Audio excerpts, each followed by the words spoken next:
Thank you for joining us today. Why don't you start by telling us your name and where you're from? My name is Yvonne, and I'm currently live here in Tri-Cities, but I'm originally from Moses Lake. I am the oldest of four daughters. My parents are Mexican. My parents weren't really ever affectionate, so I feel like that's something that I missed out on. I missed out on a lot growing up. That's definitely something that I needed. At 15 or 16, I had my daughter. I was in high school and I had my daughter. And I was in a very abusive relationship with the father of my kids. At 18, I graduated high school, was pregnant with my son, graduated with honors. And the relationship just started getting more and more abusive. I knew that if I didn't leave soon, it was just going to get worse, and I knew that that's not what I wanted for my life or for my kids. I was very fortunate enough to grow up with both my parents, so I feel like I worked really hard to try and mend the relationship because I didn't want my kids to grow up without a dad. I know what it's like to have a dad, and he's a great dad, but I just always held on to hope. When my kids were really little, we got in a car accident. The accident was really, really bad. It was a double impact. A truck T-boned us, and then we hit a telephone pole. The airbags were defective in the car. By the grace of God, we were all okay. They had us on the top of the car to get us out. We spent our Thanksgiving in the hospital. My sister was really, really hurt. She's my twin sister. She's my better half. So in the midst of all of this, did you know the Lord at all? So we grew up Catholic, and if anybody has been Catholic before, we never read the Bible. I got baptized like in Mexico. I baptized my kids, but only because I felt like it was out of guilt. My parents would always say if I didn't, my kids would go to hell, so I was scared. And then we got in that car accident, so I felt like I needed to. So I didn't really know God the way that I do now. So what happened? I guess you're going through all of this, you went through the accident, and then what happened in your life that kind of made you realize that you needed God? So my mom used to say, because these things were happening, that we were cursed, right? So I felt like we were cursed, and I was like always living in fear. Like I said, I was in this abusive relationship and I needed to get out. So finally I had had enough, and I packed up my kids and I moved. I left everything. I still lived in Moses Lake, but I moved to a whole different place. And my kids' dad started manipulating my kids. They were really little, so they would come home and they would say things like, Daddy misses you, Daddy wants to be with you, Daddy says you're the reason why we're not a family. And so slowly all those things started getting to me. Eventually, my heart became weak, and so did my soul, and the enemy got a hold of it. My kids' dad used to say that nobody was ever gonna love me, that I was never gonna be good enough for anybody, and I believed it. So one day, from one day to another, I woke up and I decided that was the day that I was gonna commit suicide. I took my kids to school. I texted my kids' dad and I said, I need you to pick up the kids. I'm going to the gym when I get off of work. He picked up my kids. I went to work like a normal day. Nobody knew anything. And then went to the gym for like 5 minutes, and I was like, I need to go home. I need to do this. So I went home. I had had a lot of pain medication, muscle relaxers, sleep from the accident years that I had not been taking, but I just had it. So I knew that that's what I was gonna do. That morning we had inventory at work, so we had razors. So I had taken a razor from work just in case my first plan didn't work. So I went home, filled up my bathtub, and I started playing music on my phone. I sent this huge message to my sister, telling her how much I loved her, where everything was at for my kids, how I had left everything, passwords to everything, telling her that I was sorry that I wasn't good enough.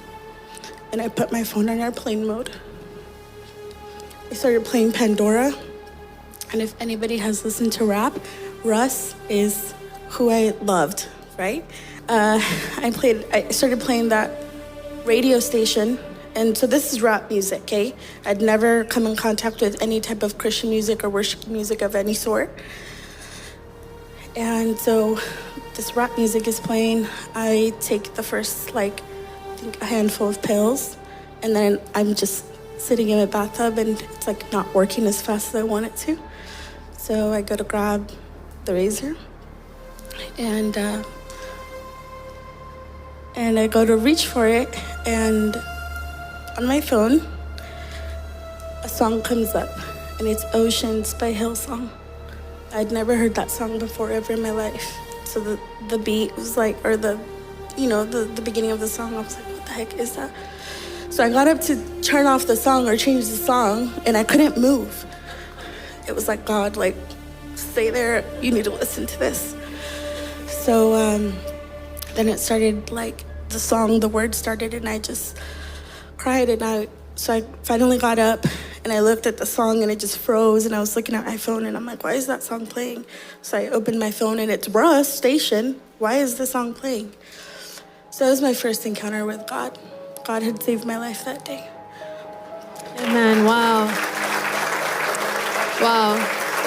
It's always so encouraging when you see people here, even if they like cry or they stop, it's so amazing because someone took the bold step to share what was hidden in their heart before, what no one knew about. And they take the step to declare the goodness of God. And so from this moment on, how was it that you've got to the place where you are now?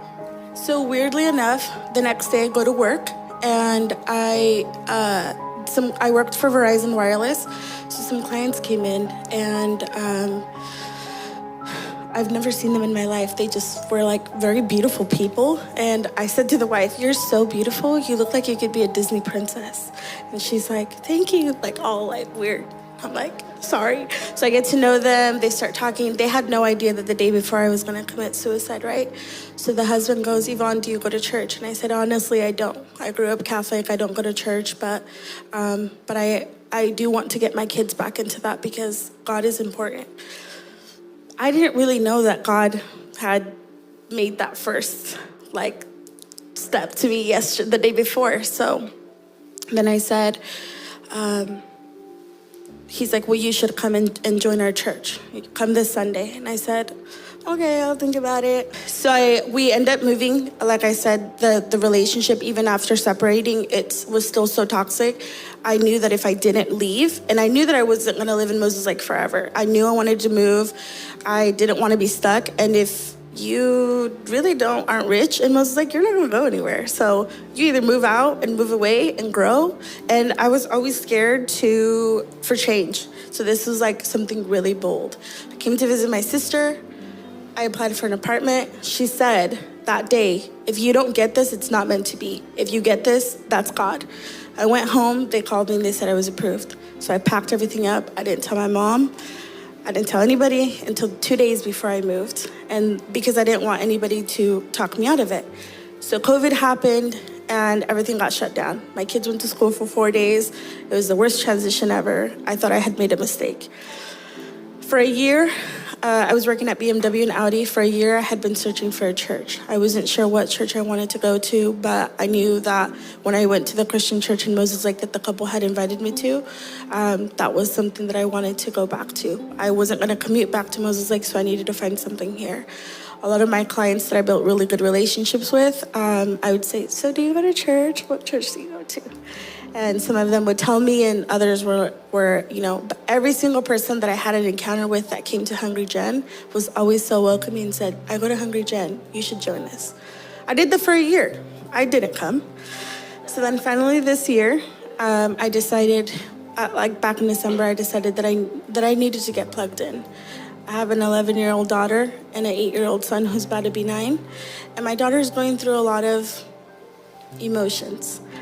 She feels a lot of abandonment because her dad stopped showing up for her. And I knew that I wanted to get closer to God, and in order for my kids to do that as well, I need to do it. I went to visit my sister. She works at a bank, and there's somebody else that attends here that goes there. So they said, I walk in and she goes, "Do you see that guy?" I was like, "What guy?" And she's like, "No, don't look." And I was like, "Okay." So I'm like trying to look, can't really see. "He goes to that church." I'm like, "What church?" "That church that they do like exorcisms." And I'm like, okay. Who So she goes, I don't know what it's called. I think it's Hungry Gen. And I said, okay, all right.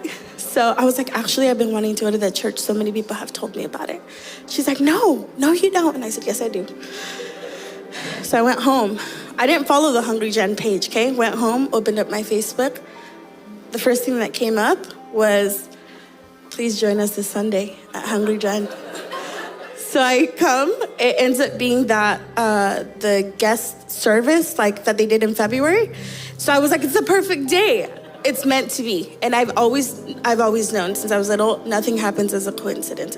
You're exactly where you're supposed to be. Whether it's a rough patch in your life or whatever you're at your highest, you're exactly where you're supposed to be. So, sorry, I have to finish this. So, okay. So one thing that I did was I got saved. I joined a life group. I got saved in Berenice's group. And ever since then, my life has been so much better. My daughter joined a life group. They have helped her a lot with like the feeling abandoned and stuff. She actually went to the camp. I'm plugged into life group. I'm serving, and I removed every toxic relationship and friendship that no longer served me. So. Amen. Why don't we give God some praise for this testimony? Amen. Thank you so much for sharing your story with us.